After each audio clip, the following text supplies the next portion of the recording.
Saatnya kita bicara ranah sepak bola, saudara. Timnas Indonesia berada di grup B bersama Arab Saudi dan Irak dalam babak keempat kualifikasi Piala Dunia 2026 zona Asia. Seluruh pertandingan grup ini bakal berlangsung di Arab Saudi yang menjadi tuan rumah.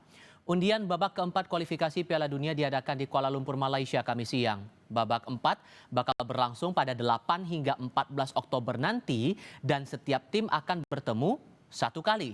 Juara grup mendapat tiket Piala Dunia, sementara runner-up akan menjalani laga playoff untuk tiket ke babak kelima kualifikasi Piala Dunia 2026. Menurut pengamat sepak bola Wesley Hutagalung, timnas punya kans meladeni Saudi dan Irak asalkan kerangka timnas tidak diganggu dalam mempersiapkan tim. Leg will be hosted by the runner-up of Group A, and the second leg will be hosted by the runner-up of Group B. Jangan diganggu-ganggu lagi fondasi dan kerangka tim. Kita masih punya peluang, setidaknya kita bisa mengalahkan Arab Saudi. Kita bisa menahan Arab Saudi di kandang mereka di putaran pertama kemarin, lalu kalah dan menang 2-0 di Jakarta. Ya persoalannya memang kita sulit menghadapi Irak, tapi Irak juga di grup sebelah kan juga nggak kuat-kuat banget gitu loh. Mereka bisa kalah juga oleh tim lain. Jadi harusnya dengan persiapan yang lebih matang, saya pikir ada peluang lah bagi kita. Paling tidak bagi saya adalah meraih peringkat runner-up kalau tidak bisa menjuarai grup. Perjuangan timnas Indonesia menjalani babak keempat kualifikasi Piala Dunia menghadapi tantangan yang tak mudah usai penyerang andalan Ole Romeni. Striker Oxford United mengalami cedera serius saat berlaga melawan Arema di Piala Presiden kemarin. Ketua Umum PSSI Erick Thohir bilang, Ole dipastikan tak bermain pada agenda FIFA Matchday September nanti. Namun ia tak bisa memastikan apakah Ole bakal fit untuk berlaga di kualifikasi Piala Dunia. Di tengah cederanya Ole, sorotan kini tertuju pada Jens Schreven. Penyerang diaspora yang kini berseragam Bali United ini kemarin tampil terengginas saat membantai Brunei Darussalam di laga pembuka grup A Piala AFF U23 2025. Reven tampil menggila dengan mencetak setengah lusin gol. Apakah performa Reven bakal menarik perhatian pelatih timnas senior Patrick Kluivert? Nanti yang memutuskan ya tim kepelatihan. Kepelatihan sudah terjadi, sudah ada Coach Patrick, sudah ada Gerald, ada Frank, ada Coach Nova, ada Simon di sebelah kanan sebagai tentu scouting, lalu juga ada technical advisor dari Jordi. Ya mereka akan melihat seperti apa daripada talenta pool yang ada. Nah ini ya kalau nanti ditanya siapa yang dipilih ataupun ada recovery seperti apa ya nanti kita lihat saja gitu. Anak asuh Patrick Kluivert bakal melawan Arab Saudi dan Irak di babak 4 kualifikasi Piala Dunia. Indonesia dan Arab berada satu grup saat babak ketiga kualifikasi.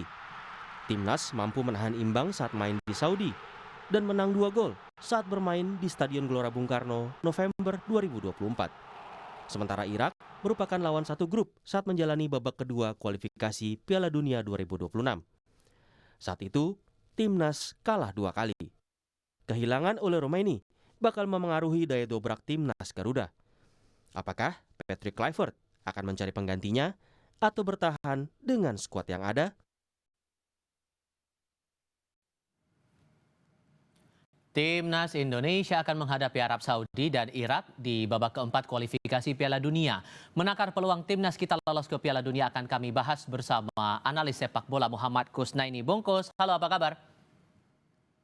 Selamat sore, Tiba. Alhamdulillah baik. Terima kasih sudah bergabung bersama kami. Melihat kita ada di grup B bersama Irak dan Arab Saudi. Kalau menurut Anda secara umum, realistisnya kita menghadapi putaran 4 ini targetnya harus apa? Iya, kalau menurut saya sih kita berpikirnya harusnya lolos gitu ya. Harusnya berpikir lolos kalau kita skuadnya full tim ya. Memang kita punya rekor yang tidak terlalu bagus ketika menghadapi Irak ya. 2 pertemuan terakhir juga kita kalah ya di putaran kedua. 14 kali pertemuan tuh kita juga sulit menang ya. 9 pertemuan lawan Irak tuh kita nggak pernah menang, 8 kali kalah. Tapi kan situasinya agak berbeda karena sekarang kita permainannya semakin meningkat, punya striker yang bagus, yang di pertandingan terakhir juga cukup produktif oleh Romani. Harusnya kita berpikir kita bisa lolos. Cuma sayangnya problemnya Ole ini apakah bisa main atau tidak di putaran keempat? Karena kabar terakhir kan harus dioperasi dan Iya. kita belum tahu persis berapa lama waktu yang dibutuhkan untuk recovery. Kalau kita bermain dengan kekuatan penuh, sebetulnya kita harusnya optimis bisa lolos. Ya, jangan berpikir putaran kelima dulu, kita berpikir lolos dulu di putaran keempat. Itu sebetulnya skenarionya. Cuma memang begitu oleh dipastikan operasi dengan waktu pemulihan yang kita belum tahu persis, situasinya jadi agak berubah. Sekarang kita harus berpikir main sebaik-baiknya, mudah-mudahan masih bisa lolos ke putaran kelima. Oke, sehingga dengan jarak waktu untuk putaran 4 ini, koreksi kalau saya salah, 8 sampai 14 Oktober kan perjalanannya itu, dengan kondisi kita peluangnya itu oleh absen dalam pertandingan nanti, kira-kira untuk melawan Arab Saudi dan Irak ini gimana? Berkaca pada upaya kita bertanding melawan dua tim ini di putaran ketiga. Iya, kalau lawan Arab kita sudah bisa membuktikan kita bisa menang ya. Dan kita memiliki skuad yang cukup kuat untuk mengalahkan Arab Saudi yang sekarang ini juga tidak terlalu dominan performanya di Asia. Kita masih punya harapan untuk menang. Cuma memang yang sulit itu menghadapi Irak ya. Irak ini pemain-pemainnya lengkap. Kemudian mereka juga punya pemain-pemain yang bagus. Dan kita terbukti 2 laga terakhir itu belum lama lah. 2 laga terakhir itu 2023 dan 2024 kita juga 2 kali kalah. Jadi memang kalau kita tidak punya pemain yang bisa diandalkan di depan, mungkin kesulitan lawan Irak adalah kita akan menghadapi situasi yang sama seperti waktu 2 pertemuan terakhir. Kita mampu mengimbangi, tapi lama-lama kita kecapean karena kita tidak bisa mencetak gol, karena yang di depan tidak bisa membongkar pertahanan lawan, akhirnya kebobolan juga. Kalau ada Ole itu kan kemarin kita sudah bisa melihat, kita bisa membongkar pertahanan lawan, bisa mencetak gol. Nah begitu kita kehilangan striker sekelas Ole, ini akan mengembalikan kita ke situasi yang mungkin sama sebelumnya. Kita bisa mengimbangi, kita bisa memberikan sejumlah peluang berbahaya, tapi tidak ada yang bisa mencetak gol. So PR-nya karena beberapa bulan, ini masih ada waktu beberapa bulan menuju kita memulai pertandingan pertama di putaran keempat. PR-nya apa kira-kira untuk timnas kita nih? Iya, yang pertama pelatih sudah harus mulai memikirkan plan B ya. Plan B ketika tim harus bermain tanpa Ole. Siapa yang nanti akan menggantikan peran Ole? Apakah kita memanfaatkan pemain yang ada Sananta, ada Jens Raven, atau memikirkan kemungkinan merekrut lagi pemain depan yang berasal dari diaspora atau dari manapun sumbernya. Itu yang harus dipikirkan oleh pelatih plan B-nya. Yang kedua, kita plan C-nya kalau Ole bisa sembuh. Tapi masalahnya Ole kalaupun sembuh mungkin tidak akan dalam waktu dekat. Mungkin September kan tadi sudah dikatakan oleh Ketua Umum tidak akan bisa memperkuat timnas dalam pertandingan uji coba.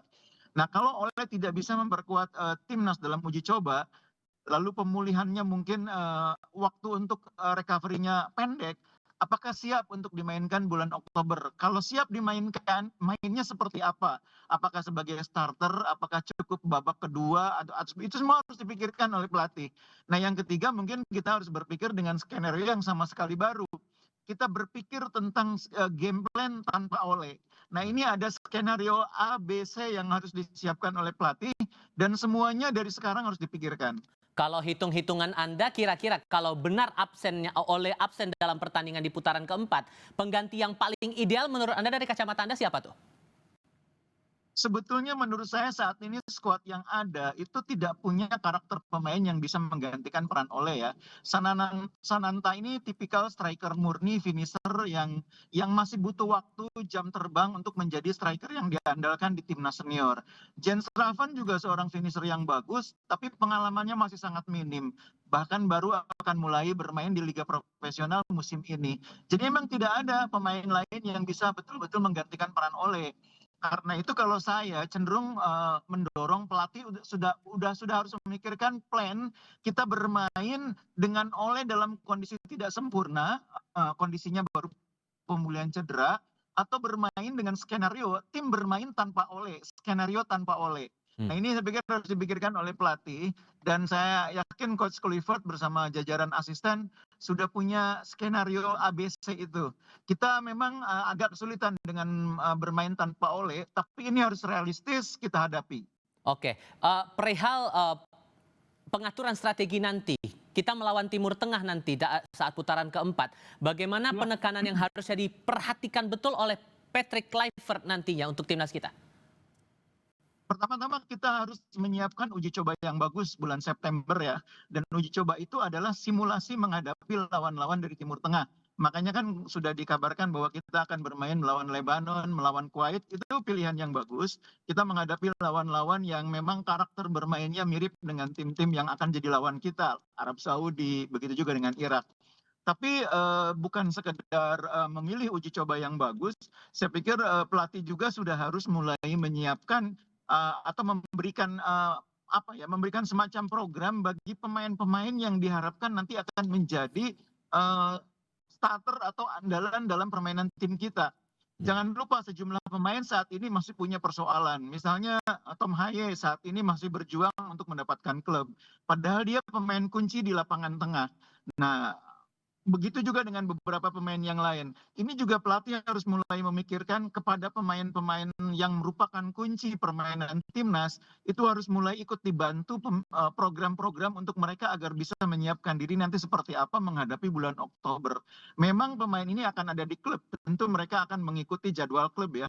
Tapi seandainya ada skenario di mana pemain ini tidak mendapatkan klub yang sesuai, itu juga timnas harus ikut memikirkan supaya kita bisa mendapatkan skuad yang lengkap pada saat bulan Oktober nanti.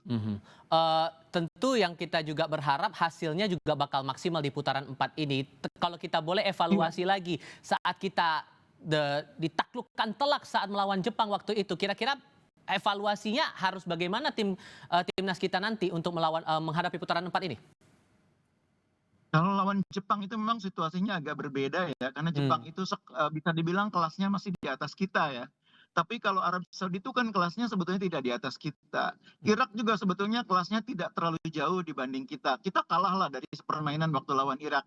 Tapi kelas permainannya nggak beda jauh. Kita masih bisa mengimbangi, masih bisa meladeni, menciptakan banyak peluang. Cuma memang waktu itu problemnya kita tidak punya striker yang karakternya haus gol. Nah, lawan Jepang itu beda sekali karena Jepang tuh level permainannya di atas kita. Jadi saya tidak terlalu risau dengan permainan ya. Kita bermain melawan Arab dan Irak itu level permainan kita tidak jauh. Memang Irak punya pemain-pemain yang lebih Oppo Reno 14 Series dengan AI Flash Photography.